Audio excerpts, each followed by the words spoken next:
gaskiya Fati kasar kunna akwai zafi wallahi. Ni fa shi yasa kin gani na ba abun da yafi min burge ni yafi kwantar min da hankali irin na ji ina London, Switzerland, irin su Saudi Arabia da dai sauran manya-manyan kasashen duniya.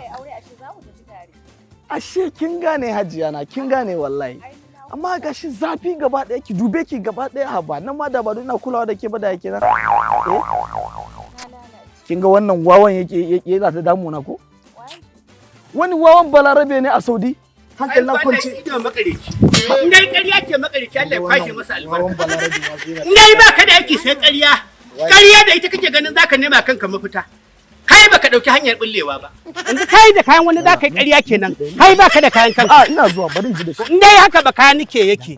Ban gano masa tiri ba a gyara ba. Na kina rufa ma asiri. Baiwar Allah makareci ne. A gareji ake aikinsa sayan wake da shinkafa. Dalaji nan yana ta doka mun waya na ki dagawa. Yanzu kai ashe makareci ne kai. Shikenan.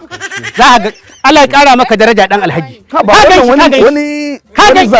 nan aka ce min dan kawun na mai kifi yace ya ga wuce masa. Ka gan shi nan. Bari yake ma da mota. Kai kwalba. Haka yake matsala. Ka gan shi nan. Matsala. Ne haka bakanike yake a rayuwar duniya ba zai ci gaba ba. Kai yanzu ne ba da mukullin a baka ka je ka yi gyara zaka zo. Har wani karo sauti yake yi. Hakuri. Ba mukullina. Ba mukullina. Ba mukullina. Daushe. Daushe za mu tafi. Kai amma baka da mutunci wallahi. Kai yanda muka dauke ka a gidan nan ashe kai abin da kake zuwa waje kake yi kenan. Allah kin gane ba. Kai magana ma nake ma kana ma ba ta attention kenan. Daushe mu tafi kawai da shi. Ba mukulli. Unguna. Allah ya kara maka daraja.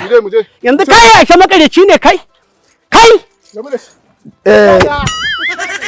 Wallahi sai ne maka wulakanci. Wallahi sai ka ga abin da yake faruwa. Mu je dalaji, mu je. Kina ji na? Kai ga fara da mu.